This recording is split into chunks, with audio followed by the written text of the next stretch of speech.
Thanks for tuning in to EDC Journeys. If you like the video, hit the thumbs up button and consider subscribing. What's going on, EDC people, and what's our journey today? It is this. The Rough Ryder Tobacco Road Bow Trapper. And I am very excited about this knife. It has... Well, I'll get there. I have to hold my excitement to show you until I get to that point in my notes. It is model number RR1892, and it's designed by a man named Andy Armstrong. Okay. The clip point and spade blade that come with it are both 3.125 inches. The handle is 4.125 inches for a total of 7.25 inches going all the way across. Now, there's absolutely no gaps on the back, which I love. It does have a half stop. The main blade is a little bit larger than the typical, I'll grab the, first of all, it's a little bit larger in general than the typical sow belly or bow trapper from Rough Ryder. Here's the buckshot bone, and take a look at the difference in blade size. Yes, it's frosted, which first of all I love because I can't stand the mirror finish, but the blade itself is bigger and it's got a larger belly, which I love. But we'll do more comparisons after. Right now, I want you to take a good look at this clip point. Back in the good old days on Tobacco Road, they call it reverse frosted because the font is mirrored finished, and then whatever, you get the point. It's got a beautiful swedge on it. One of the best swedges I've seen from Rough Ryder, to be honest with you. It's got the match strike nail nick pull, and it has a beautiful kick on it.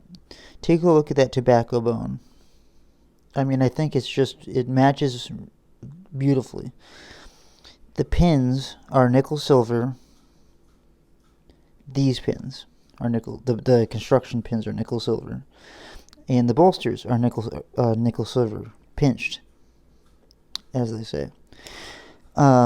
Let me read exactly how they refer to this design on it. It's called cross-hatched tobacco leaf with copper nailhead accents. That's how they word it. And each one of those is flush. There's not one that stands proud. It's really a nice specimen from Rough Ryder. I'm really, really impressed. And the size of it, you hold it right up here. It's very comfortable in hand, and it fits. It has that bulbous ending that kind of fits in your palm just right. It swells just in the right spots to be really comfortable in hand. If you can't tell, I really like this knife. In fact, I liked it so much, I bought it twice. No, that's not true. This one actually has a crack in the bone, and I was willing to send it back. I had no problem with it, and I was willing to show Smoky Mountain the damage. It wasn't too bad, but because I loved the knife so much, I wanted a good one, and they sent me a good one, which I'm proud to say is perfect. And so I've decided, they decided to just, let me keep it. Don't bother sending it back this time, because I buy so much from them.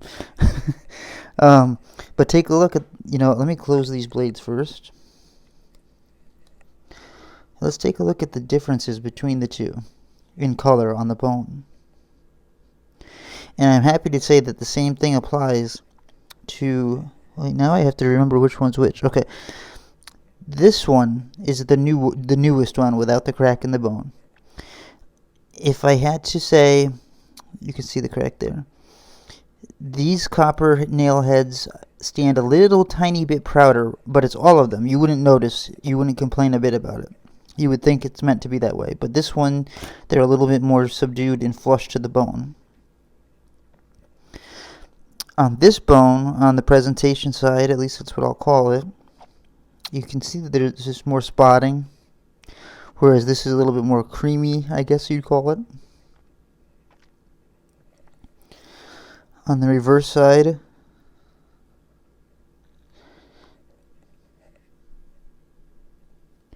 this one's much darker on the reverse side. This one's not. This one seems to match pretty well. So, what do I have here? I have two of the knives that I really like. So that's cool. The one that I'm going to carry for now is the one with the little minor crack in it. Okay, because seeing as how I have both of them, I'm going to carry this one because the crack is, I mean, it doesn't affect anything for now, and I can use it and really treat it like a knife without worrying about doing any damage to it, because I have a backup perfect specimen. I kind of like the way that this bone looks. I don't know. It's just different, you know, so every bone is going to look different. You know, if you ordered one of these, it would be different than mine. But this is, since I have the two examples that match of the same model, I figured we should take a look at them.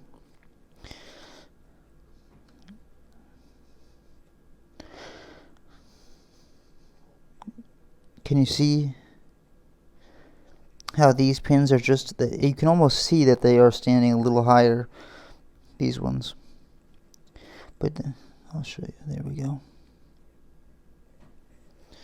I also want to take the opportunity to show you the Rough Ryder slips. These aren't really, you know, any super high quality leather, but they're cheap. They're like $2 and $3.99. This is a medium. This is a large. In fact, I have that sunfish that I love so much, that marble sunfish, in one of the large ones right now to get it stretched out. So that's the difference between a large and a medium. And I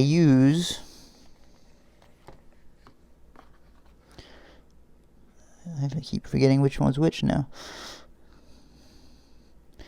I use the large size for this particular trapper. You can see it's different, it's bigger. I'll take a look at this blue one, for example.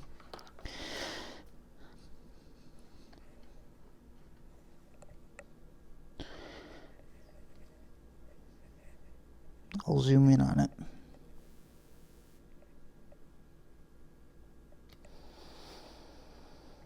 You can see the size difference, I hope. I really like the blue bone, don't get me wrong, but the size is just, it makes such a big difference in hand that this one becomes automatically more favorable to me. But I mean, so don't get me wrong, I do love the blue bone. I think it's like you mentioned once before, it's almost mystical looking. It's very smooth. In fact, my daughter loves it as well, but because it's a beautiful color. But the tobacco bone is just the perfect size for my hand.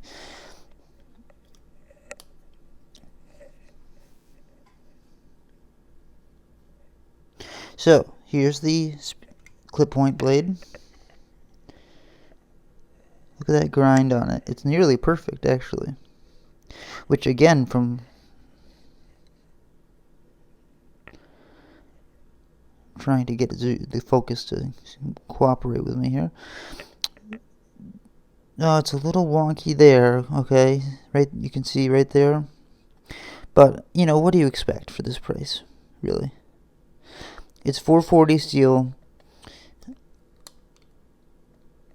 Both have nail nick pulls. I love that the pull is way down at the end. Gives you ultimate leverage.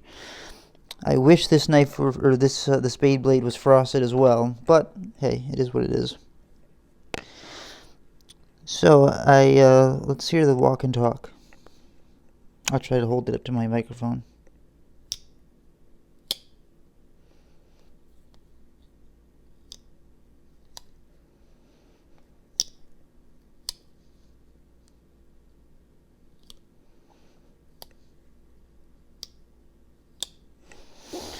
Okay. Okay, now that I'm done knocking stuff everywhere, let's get a weight on this guy.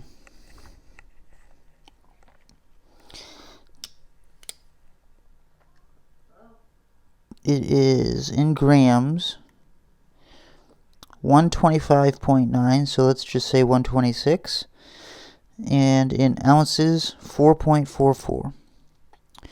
Okay, so it's got weight to it. Four ounces is not heavy, but it's got enough to make it feel like you're holding something. You know, it's mostly in the handle, and I like that actually. So we have the frosted blade, just like the buckshot bone knife. The main blade is the master blade, as they say, is frosted. You can again take a look at the difference between the clip point and the curvature in the bone.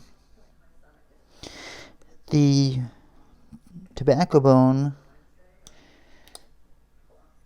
also has a hidden lanyard hole, which is convenient because when you have it in the gosh, what are my words here, Bob? My mind just went blank. When you have it in the slip, you know, you can have a little lanyard on there to pull right out. So if that's something you like. Does this one have that? No, it doesn't actually, huh? Does the blue bone have that? No, it doesn't. Okay. So, just something interesting. Let's take a close look at it.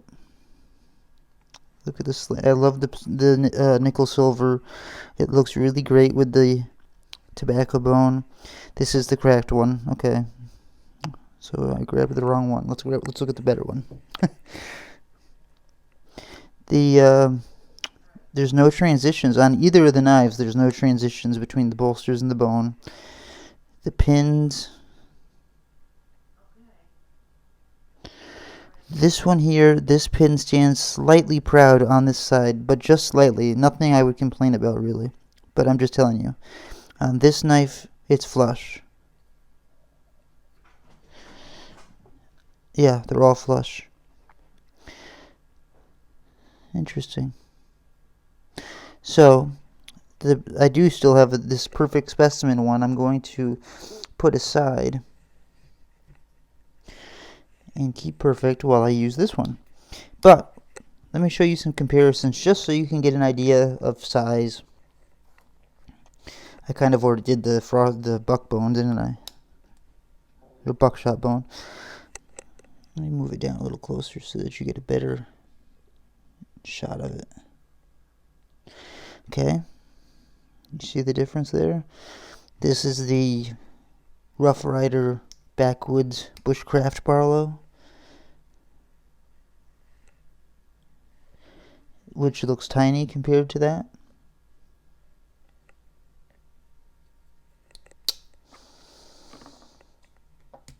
Here's the smooth blue smooth bone. If I can get my tongue and mouth to work this morning, it'd be great. Again, this is just bigger and it fills your hand just right. I'm really happy I found this one. And I'll do a pair of 3 just because I know a lot of people have them. Oops.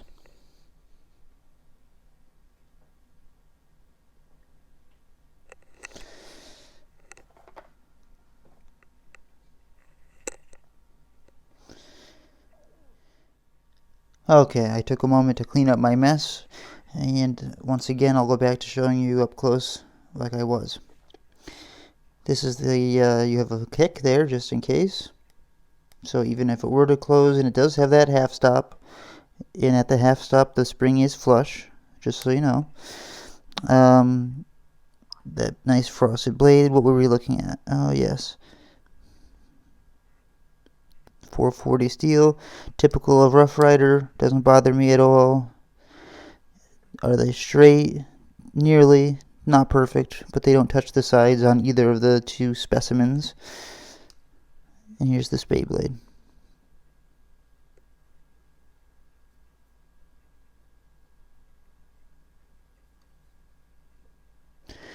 And on the tang you have Rough Ryder with the double R.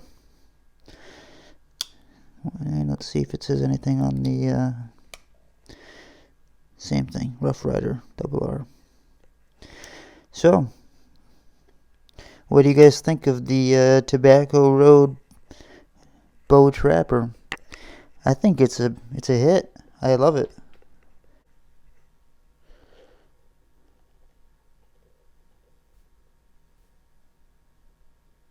Perfect. As far as the ergonomics go on the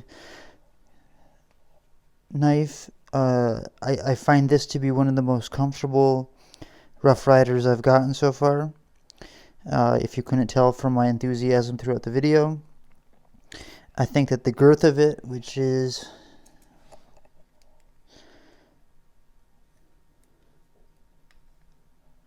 .61, so it's just a little, and the average EDC is around 0.50, so this being 0.61 is a little bit thicker, which is fine. Given the length of the handle that we already know, and the arc or sow belly or whatever the bow, that's what they call it, bow, part of the knife, part of the trapper, it is very comfortable in hand. It fills the spots right where I want it to fill. And this is definitely a knife that I can see myself using as an EDC, finally. So I'm very happy with this knife. I think that if you are looking to find an EDC that is a traditional style, and you've struggled for one that's comfortable to use for, especially, even for long periods of time, that fills your hand up, consider this knife. It does the job for me pretty well. And again, I'll tell you, 440 steel is not bad, but a lot of cutting is going to make it dull, but I like to sharpen, so I can't really complain there either. It does the trick for me. Alright guys, well that's about it. I mean, it's a Rough Ryder, it's 440 steel, it's got a clip point and a spade blade. It's larger than the typical kind. It has a designer named Andy Armstrong. It's got completely perfect flush bolsters on both of the models I have, because I have the defect in one of them. It does have a lanyard hole, which is unexpected and a nice surprise. I use the Rough Ryder large size slip for it. I think it's $3.99. It's worth getting just to protect the bone. And I put this right in my pocket. Let me know what you guys think of the knife down below. Have a good day. Thanks for watching EDC Journeys. If you liked the video, hit the thumbs up button and consider subscribing. Have a great day.